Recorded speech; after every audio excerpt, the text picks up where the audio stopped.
और कहा महकिया जाता है कि जी सिंध का एजुकेशन सिस्टम इतना अच्छा नहीं जितना पंजाब और केपी का है, लेकिन हुआ कुछ इसके बरक्स है। क्या हुआ है? उल्टा हो गया और अब पंजाब का जो तालीमी निज़ाम है उस पर सवाल उठने लग गया है। लाहौर समेत पंजाब के तमाम तालीमी बोर्ड के 9वीं जमात के नताज ने महकमा तालीम पंजाब की कारकर्दगी का पोल खोल दिया है। सूबे भर से 50% से ज़ायद तलबा फेल हो चुके हैं। क्या रीज़न है? पहले दानियल उमर की आपको रिपोर्ट दिखाते हैं, फिर इस पे बात करते हैं। नहीं पढ़ा मैंने पूरा साल, अब क्या होगा मेरा हाल। ये गाना पंजाब में 9वीं जमात के तुलबा की पढ़ाई की हकीकी तस्वीर बन गया। 9वीं जमात के इम्तिहानात के नताइज ने सबको परेशान कर दिया। 9 के 9 तालीमी बोर्ड्स में 50% से ज़ायद तलबा फेल हो गए। नताइज ने सरकारी स्कूलों में तालीम के मेयार का पोल खोल दिया। लाहौर बोर्ड में 2,60,000 से ज़ायद तुलबा में से सिर्फ 1,12,000 पास हुए। साइंस ग्रुप में 54 और आर्ट्स ग्रुप में 70% तुलबा फेल। लाहौर डिवीजन के 66% लड़के, 50% लड़कियां इम्तहानात पास न कर सकीं। सरकारी स्कूल से सिर्फ 36%, निजी स्कूल की कामयाबी का तनासुब 67% रहा। नताइज ने PTI की पंजाब हुकूमत की तालीमी पॉलिसी पर सवालिया निशान लगा दिया। फैसलाबाद बोर्ड में 56%, डेरा गाजी खान में 51% तुलबा फेल हुए। सरगोदा और साहिवाल बोर्ड में 60% तुलबा कामयाब न हो सके। गुजरावाला बोर्ड में कामयाबी का तनासुब 44% रहा, जो गुज़श्ता बरसों से 10% तक कम है। रावलपिंडी बोर्ड में 64% लड़के, 47% लड़कियां फेल हुई। भावलपुर बोर्ड में भी सिर्फ 42% तलबा 9वीं जमात के इम्तहानात पास करने में कामयाब हुए। दानियाल उमर, समा, लाहौर। रिपोर्ट हमने आपको दिखाई। इसी पर बात करने के लिए माहिर तालीम मियां रज़ाउल रहमान हमें ज्वाइन कर चुके हैं। उन्हें शामिल गुफ्तगू करते हैं। सर बेहद शुक्रिया वक्त देने के लिए। Good morning. ये पंजाब में क्या हुआ है? क्योंकि हमने कभी पंजाब में इस तरह का तनासुब देखा नहीं है कि 50% से भी ज़्यादा बच्चे फेल हो रहे हैं। और ये 9वीं 10वीं ये वो जमातें होती हैं जो कि आगे जाके डिसाइड करती हैं कि आपने किस ट्रैक पर जाना है, किस ट्रैक को छोड़ना है। तो सर क्या एजुकेशनल सिस्टम पंजाब का वो नहीं रहा जो आज से 3, 2, 1 साल पहले था? और अगर ऐसा नहीं है तो इसकी वजह क्या है? बिस्मिल्लाहिर्रहमानिर्रहीम, थैंक यू वेरी मच। जैसे फैसल ने भी निशानदेही की कि पंजाब का जो सिस्टम है वो दूसरे सिस्टम से बेहतर कंसिडर किया जाता था, और इस दफ़ा जो रिज़ल्ट आया उसको वो बिल्कुल बरक्स आया। और उसकी बहुत सारी रीज़न्स हैं। उसमें मेरा ख्याल है गवर्नमेंट की जो गवर्नेंस है वो भी पॉइंट आउट की जा सकती है, वो बिल्कुल है। मुराद राज साहब ने पिछले जिस तरह 3-4 साल एजुकेशन के साथ जो भी मामलात किए उसके असरात अभी आने वाले 2-3 साल में मज़ीद आएंगे। और इसके साथ साथ एक बात और मद्देनज़र रखनी चाहिए कि जो पोस्ट कोविड रिज़ल्ट है वो हम इसी को कह सकते हैं। कोविड के जो नताइज आने थे वक्त के साथ साथ उसमें ये शामिल हैं। हमारे बच्चे बहुत ज़्यादा आदी हो चुके हैं कि वो अपने मोबाइल्स का इस्तेमाल करें, गैजेट्स का इस्तेमाल करें, और उनका तालीम के ऊपर से तवज्जो हट गई है और वालिदैन की भी हट गई है। तो ये सारी रीज़न्स को अगर कैलकुलेट करें तो उसके बाद हमें इन प्रॉब्लम्स का सामना करना पड़ा है। अभी भी आप ये देखें कि जो हमारे बॉयज़ हैं उनका रिज़ल्ट 36% है, वो बहुत नीचे चले गए हैं। उनकी निस्बत जो हमारी गर्ल्स का रिज़ल्ट है वो बेहतर है, वो 50% के करीब है, जबकि बॉयज़ जो हैं वो तकरीबन 60-70% के इन बिटवीन जो हैं वो फेल हो गए हैं। तो मेरा ख्याल है कि हमें फौरी तौर पर इसके ऊपर तवज्जो देनी चाहिए, और वालिदैन का इसमें बड़ा अहम किरदार है। मैं एक और बात बताना चाहूँगा कि वालिदैन ने भी अपने बच्चों को थोड़ा सा रिलीफ दे दिया है, और वालिदैन भी नहीं चाहते कि बच्चे जो हैं हर वक्त उनके ऊपर मॉनिटरिंग की जाए और हर वक्त बच्चों को कहा जाए बच्चों ने जितना पढ़ लिया ये काफ़ी है। मेरा ख्याल है कि ये भी रवैया चेंज करना पड़ेगा। जो पोस्ट कोविड रिजल्ट्स हैं उसकी वजूहात में ये चीज़ भी शामिल है। बच्चों को जो कि कोविड में ये मामला भी हुआ कि बच्चों को अटेंशन डेफिसिट भी हुआ, बच्चों को फोमो भी हुआ, फियर ऑफ मिसिंग आउट भी हुआ, बच्चों को मोबाइल यूज़ करने का भी बहुत ज़्यादा टाइम मिलता रहा। और इसके साथ साथ बच्चे अब इस वक्त क्लास की सूरत हाल ये है कि बच्चे जोन आउट हो जाते हैं। बच्चों को जो लेक्चर दिया जा रहा होता है वो पूरी तरह से सुनते नहीं हैं। जब वो पूरी तरह सुनेंगे नहीं, कॉम्प्रिहेंड नहीं करेंगे, तो उसको समझ के लिखेंगे कैसे या उसका एग्जाम्स कैसे देंगे। तो ये बहुत सारी प्रॉब्लम्स हैं जो इकट्ठी हो गई हैं, और इकट्ठी होने के बाद ये रिजल्ट आया है। और लास्ट पे मैं ये भी कहूँगा कि जो हमारी बोर्ड्स हैं, हमारे बोर्ड ने पेपर भी बड़े टफ बनाए हैं।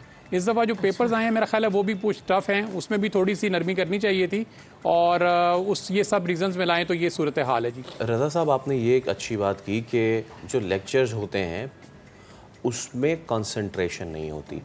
This needs to be addressed. Concentration का ना होना एक फेलियर नहीं है, उसकी वजह ना जानना एक फेलियर है। हो सकता है कि हमारे बच्चे जिनकी जो कॉग्निटिव इस वक्त डेवलपमेंट है वो मोबाइल स्क्रीन पे इतनी ज़्यादा हो गई है और इतना शॉर्ट टर्म हो गया है कि वो उनको एक चीज़ समझ में नहीं आती, वो दूसरे पे, दूसरी चीज़ समझ नहीं आती, वो तीसरे पे चले जाते हैं। वो लेक्चर पे आधा घंटा पौन घंटा नहीं कंसंट्रेट कर पा रहे हैं। Do you think this is one of the reason? जी बिल्कुल फैसल, आपने ठीक कहा कि बच्चों की जो कंसंट्रेशन है वो बहुत ज़्यादा इस वक्त डाइवर्ट हो गई है। उन्हें जो ये फ्लडेड इन्फॉर्मेशन मिल गई है गैजेट्स की वजह से, मोबाइल्स की वजह से, और डिफरेंट सोशल मीडिया प्लेटफॉर्म्स जो मिल गए हैं, उस पर टिकटॉक है, उस पर इस तरह की और बहुत सारी रील्स वगैरह हैं जो बच्चे ज़्यादातर टाइम अपना उस पर सर्व करते हैं।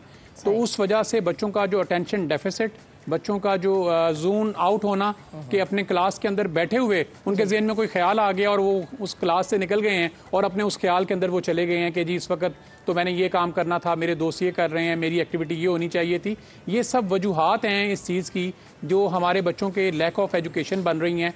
और इसमें देखें फैसल, स्कूल में तो बच्चा 6 घंटे रहता है, और अगर आपने देखा हो तो प्राइवेट स्कूल्स का जो रिजल्ट आया है वो बेहतर आया है, क्योंकि प्राइवेट स्कूल में मॉनिटरिंग बेहतर होती है। और जो हमारा घरों में जब बच्चे चले जाते हैं वालदैन के पास, तो वालदैन को थोड़ा सा इस वक्त तवज्जो देनी चाहिए। वालदैन को ये करना चाहिए कि बच्चों को कंसंट्रेट करना सिखाएं, बच्चों का टाइम लिमिटेड कर दें। जैसे मैं हमेशा प्रोग्राम्स में कहता हूं कि मोबाइल्स का कर्फ्यू लगा देना चाहिए कि ये 4 घंटे 8 घंटे कोई मोबाइल यूज नहीं करेगा, और मोबाइल के दिन तय कर देने चाहिए बास क्लासेस के लिए कि सिर्फ सैटरडे संडे को मोबाइल यूज किया जा सकेगा। पूरा जो वीक डेज हैं उसके अंदर बच्चे पढ़ेंगे और अपनी काम पूरी जो कंसंट्रेशन अपनी पढ़ाई की तरफ रखेंगे। सही। अच्छा रजा साहब, एक और चीज़ समझाएगा, जैसे आपने कहा ना कि कुछ सियासी माहौल का भी बड़ा इम्पैक्ट पड़ा है बच्चों की तालीम पर। मुझे ये समझाएं कि मुराद राज साहब ने आके बड़ी तालीमी लिहाज से बड़ी पॉलिसीज़ चेंज की थी पंजाब में।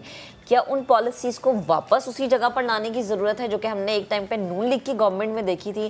क्योंकि उस वक्त पढ़ो पंजाब बढ़ो पंजाब और इसके अलावा जो दीगर स्कॉलरशिप प्रोग्राम्स थे जो कि मियाँ शहबाज शरीफ साहब की जानिब से दिए गए थे वो बड़े कारआमद साबित हुए थे, जबकि अब हम पंजाब में ऐसा कुछ देखते नहीं है।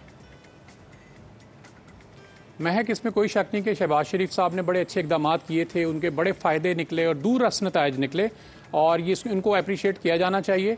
और हम ये समझते थे कि मुराद राज साहब जो कि अगली गवर्नमेंट है, नई सोच है, नई तर्ज की तरह काम करना चाह रहे हैं, तो कुछ मज़ीद बेहतर करेंगे। लेकिन मुझे तो ये लगता है कि पिछले 3 सालों में सिर्फ एजुकेशन सेक्टर के साथ और मुराद राज साहब की जो आपस में इख्तलाफात रहे हैं या लड़ाई रही है या एक दूसरे के ऊपर एतराज़ात रहे हैं, उसकी वजह से सफ़र हमारे बच्चों ने की है, उसकी वजह से नुकसानात हमारे बच्चों को फेस करने पड़े हैं। तो मेरा ख्याल है कि कोई ऐसा एक्युमुलेटिव डिसीजन लेना चाहिए जो जिसमें सारे स्टेक होल्डर जो हैं वो अंडरस्टैंडिंग के साथ in favour of students, in favour of parents फैसला किया करें। तो मुराद राज साहब का फैसला करने का अंदाज़ ये है कि वो बहुत हार्श फैसला कर लेते हैं और एकदम से अब्रप्टली किसी भी डिसीजन को डिसाइड करते रहे हैं। आपने देखा कि पूरा पाकिस्तान में स्कूल खुले थे लेकिन पंजाब में स्कूल बंद रहे, कोविड में बहुत ही ज़्यादा देर बंद रहे। और एक साल ऐसा भी आया जहां सिर्फ हमने 78 डेज़ बच्चों को पढ़ाया।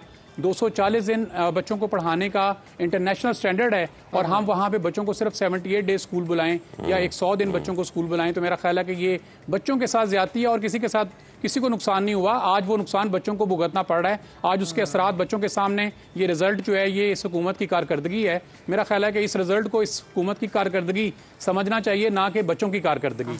और रजा साहब, जैसे कि होता है ना, नज़ला बच्चों पे गिर रहा है या उनके पेरेंट्स पे या इवन फॉर दैट से स्कूल पे जा रहा है, बट बोर्ड भी कहीं ना कहीं जिम्मेदार है। तो बोर्ड को क्या करना चाहिए इस सारे मामले में? फैसल साहब, बड़ा इंपॉर्टेंट क्वेश्चन है, क्योंकि देखें बोर्ड जो है उसमें ऐसे लोग मौजूद हैं जो हाली क्वालिफाइड हैं और वो तमाम चीज़ें समझते हैं। वो बच्चों की साइको समझते हैं, वो बच्चों का एजुकेशन स्टैंडर्ड समझते हैं, वो बच्चों के कॉन्सेप्ट समझते हैं कि हमारे बच्चों ने पढ़ा कैसे है। फैसल साहब, अगर आपने मैट्रिक का रिजल्ट देखा हो ना पंजाब का, तो डीजी खान का रिजल्ट था 77% और लाहौर का रिजल्ट था 66%। तो ये इन दोनों का डिफरेंस का फ़र्क ये था कि लाहौर में कॉन्सेप्शनल स्टडी होती है लेकिन डीजी खान में अभी भी वही रट्टा सिस्टम है या वो रोट लर्निंग के ऊपर बेस करते हैं, इसलिए उनका रिजल्ट ज़्यादा बेहतर आया। तो ये बोर्ड का बड़ा अच्छा डिसीजन था कि वो कॉन्सेप्शनल स्टडी की तरफ मूव कर रहे हैं और बच्चों को कॉन्सेप्ट क्लियर करना चाहते हैं। तो लेकिन इसके साथ साथ बोर्ड की ये भी जिम्मेदारी बनती है कि वो बच्चों को वे करें कि हमारे बच्चे कितने कैपेबल हैं, क्या पोस्ट कोविड रिजल्ट्स के बाद हमारे बच्चे इतने कैपेबल हैं कि हम उनको इतना मुश्किल पेपर दे दें या इस तरह का पेपर हमारे बच्चे कर पाएंगे। अभी तो आपने प्राइवेट स्कूल के जो रिजल्ट देखे वो 66% है, अगर गवर्नमेंट स्कूल के देखें उसको सही तरह जज करें तो वो बिलो 40% है। तो बिलो 40% रिजल्ट गवर्नमेंट स्कूल्स के, जहाँ पे 890 अरब का बजट हो और वहाँ पे 5 लाख की तकरीबन फोर्स हो, वहाँ वो अदारा अपना परफॉर्म ना कर सके तो बड़ी परेशान कुन बात है और बड़ी सोचने की बात है। इस पे जरूर गौर करना चाहिए और बच्चों की फेवर में या बच्चों के लिए कोई बेहतर डिसीजन करने चाहिए। बिल्कुल रजा साहब, क्योंकि मुल्क के मुस्तकबिल का सवाल है ना। बेहद शुक्रिया, आप हमारे साथ मौजूद थे, गुफ्तगू कर रहे थे।